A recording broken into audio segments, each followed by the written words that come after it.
नमस्कार दोस्तों, मैं प्रभाकर सिंह स्वागत करता हूं आपका मेरे YouTube चैनल इकोनॉमिक पाठशाला में, जहां आपको मिलता है 11th और 12th इकोनॉमिक्स के सभी चैप्टर्स का एक्सप्लेनेशन बहुत ही इजी लैंग्वेज में और एकदम फ्री में।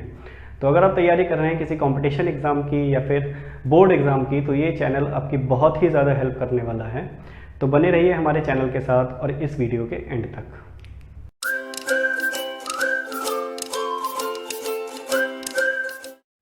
तो आज जो चैप्टर हम शुरू करने जा रहे हैं वो आपकी मैक्रो इकोनॉमिक्स बुक में से है बैंकिंग। इस चैप्टर में हम कवर करेंगे कि बैंक क्या होता है, उसकी डेफिनेशन क्या है, कमर्शियल बैंक्स क्या होते हैं, सेंट्रल बैंक्स क्या होते हैं, सेंट्रल बैंक के क्या क्या काम हैं, मनी कैसे कंट्रोल करता है वो मार्केट में, और इसके साथ साथ हम ये पढ़ेंगे कि कमर्शियल बैंक किस तरह से मनी क्रिएट करते हैं, पैसा किस तरह से बनाते हैं कैश डिपॉजिट होने के बाद। यानी कि कुछ भी मात्रा में उनके पास कैश आया तो उससे कितना गुना क्रेडिट वो बनाएगा, ये हम सीखेंगे इस वाले चैप्टर में। इम्पॉर्टेंट चैप्टर है, बहुत सारे क्वेश्चंस इससे पेपर में आते हैं। तो चलिए शुरू करते हैं बैंकिंग। तो बैंक क्या होता है? An organisation who accept the deposits and provide loan. जो भी संस्थान पैसा जमा के रूप में स्वीकार करता है और उनको लोन के रूप में देता है, वो क्या कहलाता है? बैंक कहलाता है। अब कोई भी व्यक्ति या कोई भी संस्थान इस तरह का बैंक बन सकता है, फिर जो भी जनता से पैसा ले लेगा, डिपॉजिट ले लेगा और लोन दे देगा, वो क्या कहलाएगा? फिर बैंक कहलाएगा। बैंक दो प्रकार के हैं, एक होता है सेंट्रल बैंक, एक होता है कमर्शियल बैंक। कमर्शियल बैंक वो होता है जो जनता से, यानी कि जनता से सीधा पैसा लेगा और जनता को लोन देगा। ठीक है, जो भी संस्थान ऑर्गेनाइजेशन जनता से, पीपल से पैसा लेगी, लोगों से पैसा लेगी और लोगों को लोन देगी, वो क्या कहलाते हैं? कमर्शियल बैंक, वाणिज्यिक बैंक। और सेंट्रल बैंक होता है जो कमर्शियल बैंक से पैसा जमा करता है और कमर्शियल बैंक को लोन देता है। कुल मिला के सेंट्रल बैंक केंद्र बैंक होता है पूरे देश का, हर एक देश का अपना एक सेंट्रल बैंक होता है। तो केंद्र बैंक होता है जो सभी बैंक्स को मैनेज करता है, वो क्या कहलाता है? सेंट्रल बैंक कहलाता है। ठीक है, तो ये है सेंट्रल बैंक। भारत का जैसे सेंट्रल बैंक क्या है? आरबीआई है, रिजर्व बैंक ऑफ इंडिया। ये क्या है? भारत का सेंट्रल बैंक है। और इसके जितने भी अदर बैंक है वो सभी आरबीआई के अंडर काम करते हैं। अब हमें इस वाले चैप्टर में सेंट्रल बैंक ही पढ़ना है कि सेंट्रल बैंक के क्या क्या काम होते हैं और किस तरह से वो मार्केट में मनी कंट्रोल करता है। ये ही इंपॉर्टेंट पॉइंट है इस वाले चैप्टर का। तो आरबीआई क्या है? हमारे देश का सेंट्रल बैंक है। तो आरबीआई की थोड़ी सी हिस्ट्री समझ लेते हैं। आरबीआई एस्टेब्लिश हुआ था 1935 में, 1 अप्रैल 1935 को एस्टेब्लिश हुआ था। 1934 में एक एक्ट पारित हुआ था ब्रिटिश गवर्नमेंट के रूल में, आरबीआई एक्ट, और उसके बाद एस्टेब्लिशमेंट हुआ था इसका 1 अप्रैल 1935 को। तब से लेकर आज तक ये भारत के लिए काम कर रहा है एज ए सेंट्रल बैंक। 1949 में इसको नेशनलाइज कर दिया गया और इसको राइट दे दिए गए, सारे के सारे पावर दे दिए गए कि आप सेंट्रल बैंक हैं, अब जितने भी कमर्शियल बैंक हैं वो सारे के सारे आपके अंडर काम करेंगे। तो ये है आरबीआई के इतिहास और सेंट्रल बैंक की भूमिका। अब सेंट्रल बैंक के काम समझ लेते हैं कि क्या क्या काम वो करता है। तो सबसे पहला काम है सेंट्रल बैंक का इशूइंग नोट्स को इशू करना। इससे पहले मैंने चैप्टर कवर किया था, वीडियो जो डाला है मैंने वो डाला था मनी वाला चैप्टर मैंने कवर किया था, उसमें भी इशूइंग नोट्स के बारे में विस्तार से समझाया गया है। तो अगर आपने वो वीडियो नहीं देखा है तो वो वीडियो देख लीजिए, लिंक उसका मैं डिस्क्रिप्शन बॉक्स में डाल दूंगा। तो आरबीआई का सबसे पहला काम है नोट इशू करना। नोट कौन से वाले? 1 रुपए का नोट और कॉइन्स, इनको छोड़कर, एक्सेप्ट दीज वंस, इनको छोड़कर जितने भी नोट्स हैं, 2 रुपये, 5 रुपये, 10 रुपये, 20 रुपये, 50 रुपये, 100 रुपये, 200 रुपये, 500 रुपये, 2000 रुपये, जितने भी नोट्स हैं वो सभी कौन इशू करता है? आरबीआई इशू करता है। और एक और कॉन्सेप्ट था नोट्स इशू करने के पीछे, वो क्या था? MRS, मिनिमम रिजर्व सिस्टम होता है एक, कि यदि एक भी नया नोट आरबीआई को इशू करना है तो उसको सबसे पहले अपने पास 200 करोड़ रुपए की सिक्योरिटी रखनी पड़ती है। एक तिजोरी बनाई गई है, उसके अंदर 200 करोड़ का सामान ठूंसते हैं, उसके बाद ही एक नया नोट इशू कर सकते हैं। क्या है इस 200 करोड़ रुपए में? 115 करोड़ रुपए का तो मिनिमम का मिनिमम 115 करोड़ रुपए का गोल्ड चाहिए और 85 करोड़ रुपए की फॉरेन सिक्योरिटीज चाहिए, यानी कि विदेशी प्रतिभूतियां, वहां के शेयर्स चाहिए। तो इतना रिजर्व रखने के बाद ही एक नया नोट इशू कर सकता है। और इसके साथ साथ एक कैपिंग और है, वो क्या है कि एक फाइनेंशियल ईयर में आरबीआई सिर्फ 10,000 करोड़ के ही नोट इशू कर सकता है, इतने का ही नोट इशू कर सकता है। तो इशूइंग नोट एक मेजर काम है इसका। आरबीआई का फाइनेंशियल ईयर जो है, फाइनेंशियल ईयर इस साल चेंज हो गया है, यानी कि 2020 में 1 अप्रैल 2021 से 31 मार्च हो गया, यानी कि इस साल से 1 अप्रैल यानी कि अप्रैल से मार्च हो गया है। इससे पहले ये था जुलाई से जून। इस समय एक खबर बहुत ही प्रचलित स्थिति में है, चर्चा में है कि आरबीआई ने अपना फाइनेंशियल ईयर चेंज कर दिया है। तो फाइनेंशियल ईयर लेखा वर्ष में कितना 10,000 करोड़ के ही नोट वो इशू कर सकता है। तो ये एक पहला काम है इसका, नोट इशू करना। बैंकर्स है गवर्नमेंट का, बैंकर्स टू दी गवर्नमेंट, सरकार का बैंक है ये। सरकार का बैंक का मतलब कमर्शियल बैंक हमारे बैंक है, जनता के बैंक है, इसी हिसाब से सेंट्रल बैंक आरबीआई जो है सरकार का बैंक है। क्या करता है ये? It manage account of government, सरकार के जितने भी खाते हैं वो मैनेज करता है ये, वहां से पैसा लेगा, जमा करेगा और पैसा उनको देगा। It buys and sells security खरीदता है प्रतिभूतियां, और प्रतिभूतियां उनको फिर बेचता भी है, किसकी? सरकार की। ठीक है, तो इस हिसाब से भी सरकार के काम करता है ये। एक एडवाइजर के रूप में काम करता है, पॉलिसीज बनानी है किसी भी रूप की तरह की, मौद्रिक पॉलिसी बनानी है, किसी और रूप में पॉलिसी बनानी है, तो एक सरकार का एडवाइजर के रूप में काम करता है ये इसीलिए इसको कहते हैं बैंकर्स टू दी गवर्नमेंट। और उसके बाद है कि बैंकर्स बैंक, यानी कि बैंकों का बैंक है ये, क्योंकि सेंट्रल बैंक है, सभी बैंक इसके अंडर काम करते हैं, इस वजह से इसको कहा गया है क्या? Bankers bank. तो बैंकर्स बैंक होने के नाते क्या काम करता है ये? Accepts deposit from commercial banks and provide them loan. तो जनता कमर्शियल बैंक को पैसा जमा कराती है, कमर्शियल बैंक किसको पैसा जमा कराते हैं? आरबीआई को अपना पैसा जमा कराते हैं। तो उनके यानी कि कमर्शियल बैंक्स के सभी डिपॉजिट्स को एक्सेप्ट करना और उनको लोन देना, ये किसका काम है? सेंट्रल बैंक का काम है। लुक आफ्टर देयर एक्टिविटीज, जो भी उनकी गतिविधियां रहती हैं, लोन देना, कुछ गलत काम तो नहीं कर रहे, उस तरह की चीज़ों को ट्रैक करना किसका काम है? ये आरबीआई का काम है। उनके ऊपर पूरी तरह से निगरानी बना के रखते हैं ये कौन? Central bank. नेक्स्ट है lenders of the last resort. अगर किसी बैंक को कहीं से भी लोन नहीं मिल रहा है, उधार नहीं मिल रहा है, तो वो जाके आरबीआई से लोन ले सकता है। अब किसी बैंक को, मान लेते हैं एचडीएफसी एक बैंक है, इसको ज़रूरत पड़ गई धन की, तो क्या करेगा? ये लोन लेगा, उधारी लेगा। तो किसी और बैंक से भी ले सकता है। आईसीआईसीआई के पास चला गया कि मेरे को पैसा दे दो, आईसीआईसीआई ने कहा नहीं है, बैंक ऑफ बड़ौदा के पास चला गया, इलाहाबाद के पास चला गया, अगर सबने ही मना कर दिया कि मेरे पास पैसा नहीं है, तो ये जाकर सेंट्रल बैंक आरबीआई से लोन ले सकता है। इसीलिए इसको लिखा गया है क्या? Lender of the last resort, आखिरी उधार देता है ये। कस्टोडियन ऑफ फॉरेन एक्सचेंज, विदेशी विनिमय जितना भी होता है उसकी देखरेख कौन करता है? आरबीआई करता है। यानी कि कितना फॉरेन एक्सचेंज रहेगा, रेट डिसाइड करना मार्केट सप्लाई के ऊपर, ये किसका काम है? उसको संभाल के रखना फॉरेन करेंसी को, ये किसका काम है? आरबीआई का काम है। क्लियरिंग हाउस के रूप में काम करता है। क्लियरिंग हाउस का मतलब है कि एक एचडीएफसी का बैंक, एचडीएफसी में किसी बंदे का अकाउंट था पर्सन का, उस और दूसरे बंदे को उसको चेक देना है, बी पर्सन को, उसका आईसीआईसीआई में अकाउंट है, तो ये क्या, चेक जब भी काट के देगा तो सबसे पहले ये आरबीआई के पास जाता है, यहाँ से पहले आरबीआई के पास जाएगा और फिर आरबीआई उसको आईसीआईसीआई को देता है ये चेक। इसको कहते हैं क्लियरिंग हाउस फंक्शन। तो क्लियरिंग हाउस फंक्शन के रूप में काम करता है ये कौन? सेंट्रल बैंक हमारा आरबीआई। क्रेडिट कंट्रोल करता है। क्रेडिट कंट्रोल का मतलब है कि कितना मार्केट में सप्लाई जानी है पैसों की, कैश कितना जाना है मार्केट में, कंट्रोल कौन करता है?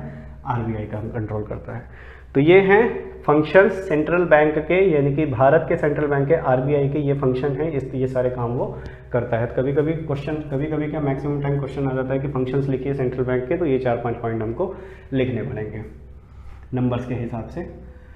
अब नेक्स्ट पॉइंट है कि RBI central bank money control कैसे करता है मार्केट में, या फिर कितना कैश फ्लो जाएगा मार्केट में, जनता के पास कितना पैसा रहना चाहिए, वो कैसे डिसाइड करता है। अब इकोनॉमिक्स का बेसिक रूल आपको याद हो कि हमारी जो वांट्स हैं वो क्या हैं, अनलिमिटेड हैं, और हमारे जो रिसोर्सेस हैं वो क्या हैं, लिमिटेड हैं। और इकोनॉमिक्स हमें यही सिखाता है कि इन लिमिटेड रिसोर्सेस को इन अनलिमिटेड वांट्स में कैसे बांटा जाए।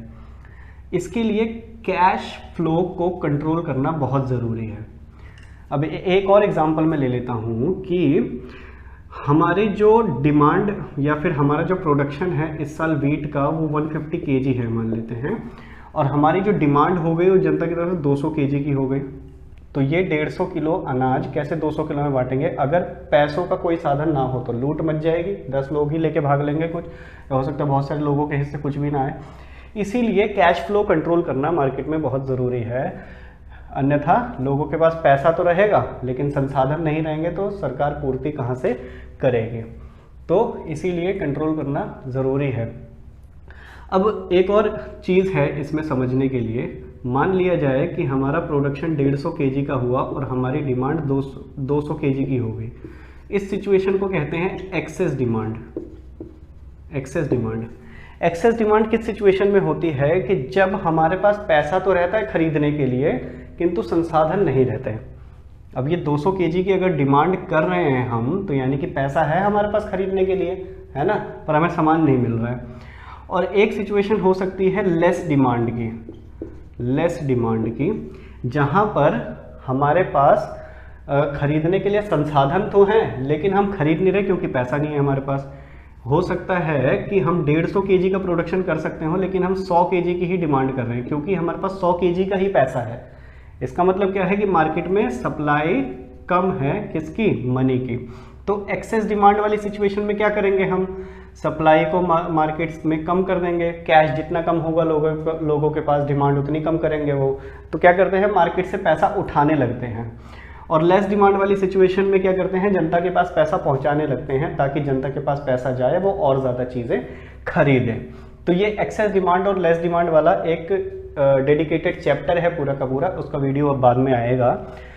तो अभी केवल इतना समझ लेते हैं कि मनी कंट्रोल करने की ज़रूरत क्यों पड़ती है एक्सेस डिमांड और लेस डिमांड वाली सिचुएशन में, और मनी को कंट्रोल करते कैसे हैं हम, कब एक्सेस डिमांड में कैसे कम करेंगे और लेस डिमांड में कैसे कम करेंगे। तो यहाँ पर मैं लिख ही लेता हूँ, एक एक्सेस डिमांड और एक लेस डिमांड।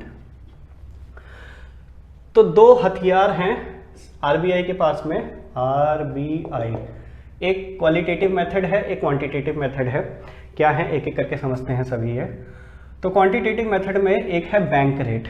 बैंक रेट होता है जिस दर पर आरबीआई कमर्शियल बैंक को उधार देती है, और कौन सा उधार, लॉन्ग टर्म यानी कि लंबे समय के लिए। जब भी कस्टमर कमर्शियल बैंक के पास लोन लेने जाता है तो कमर्शियल बैंक इंटरेस्ट चार्ज करता है, ऐसे ही आरबीआई कमर्शियल बैंक से इंटरेस्ट चार्ज करता है, उसको कहते हैं बैंक रेट। ठीक है, तो एक्सेस डिमांड है यानी कि जितना हमारे पास प्रोडक्शन हुआ है डिमांड उससे ज़्यादा है, लोगों के पास पैसा है तो हमें पैसा उठाना पड़ेगा वहाँ से। तो क्या करेंगे, बैंक रेट अपना इंटरेस्ट रेट बढ़ा देगा। इंटरेस्ट रेट जब बढ़ा देगा तो लोन बहुत कम लोग लेंगे फिर, क्योंकि कमर्शियल बैंक भी लोन कम लेगा, और जब कमर्शियल बैंक लोन कम लेगा तो कस्टमर्स को लोन कम देगा भी, और इंटरेस्ट रेट जब ज़्यादा रहेगा तो जनता वैसे भी लोन कम लेगी, तो कैश जाना मार्केट में बंद हो जाएगा फिर।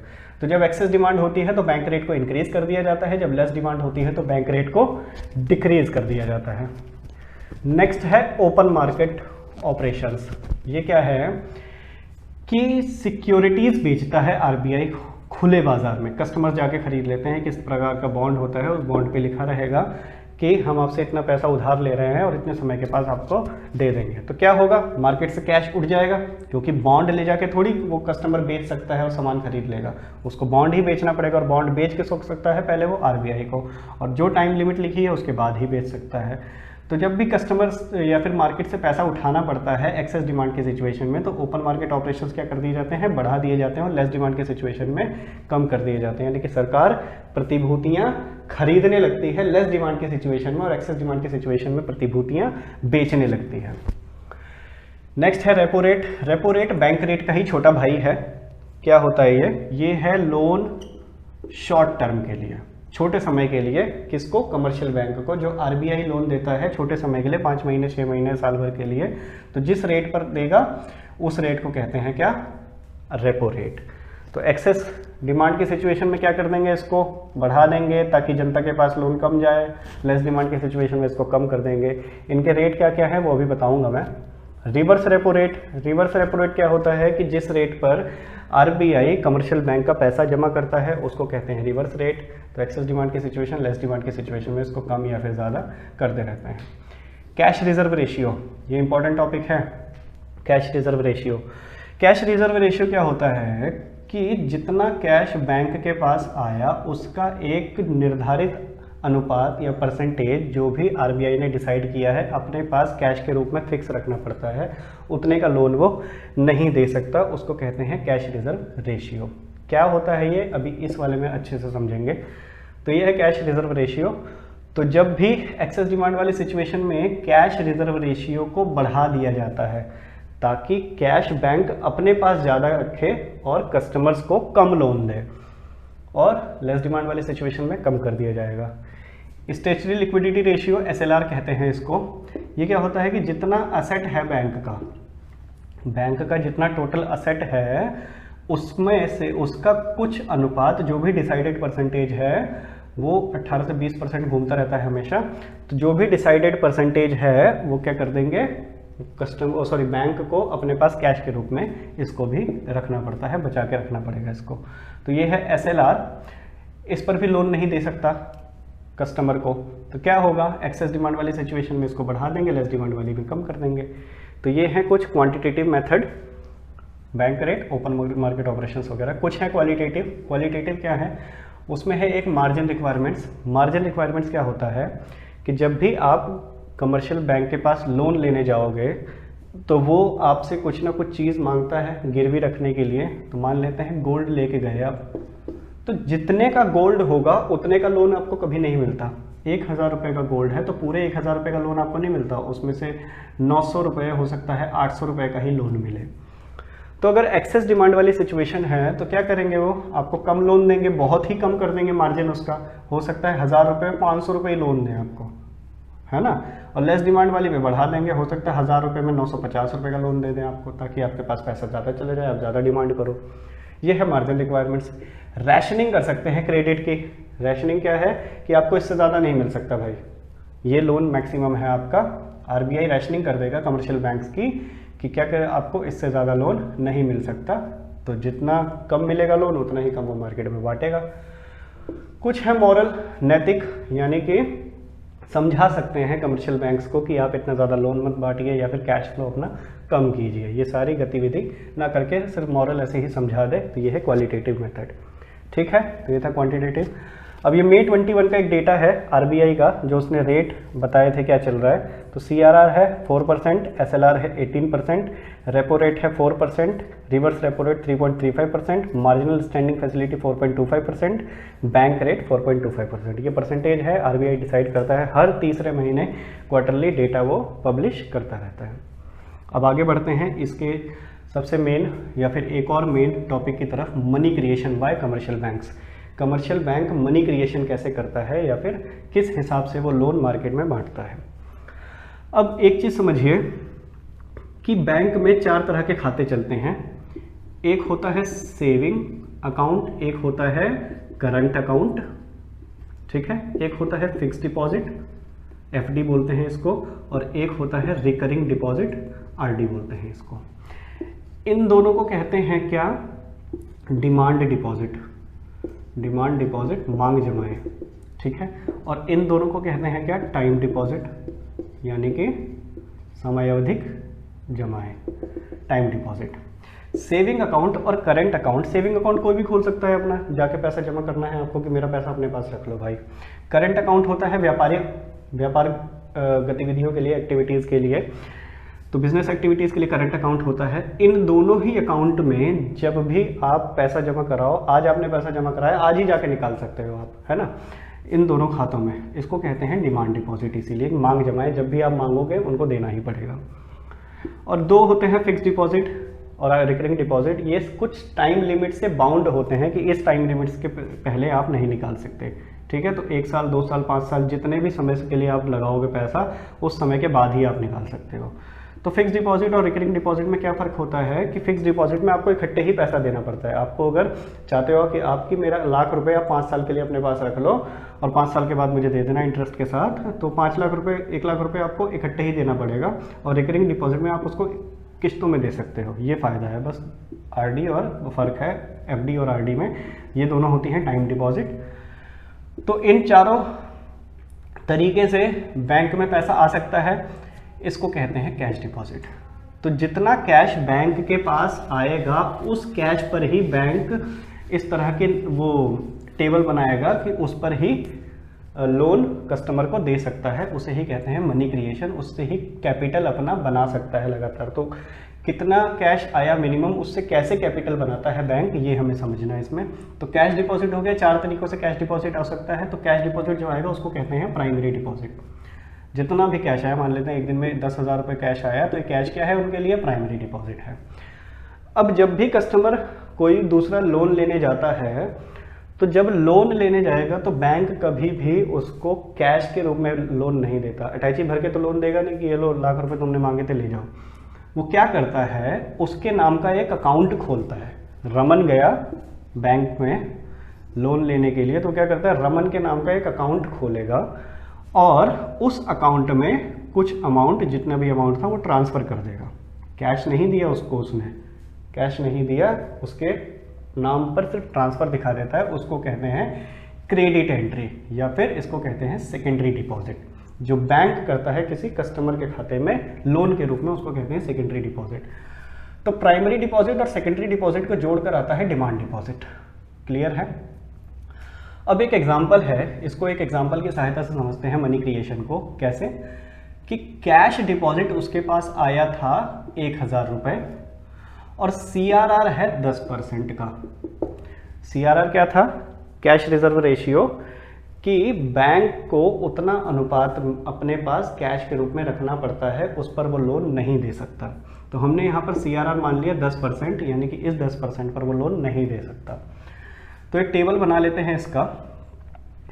फर्स्ट लिख लेते हैं यहाँ पर कैश डिपॉजिट,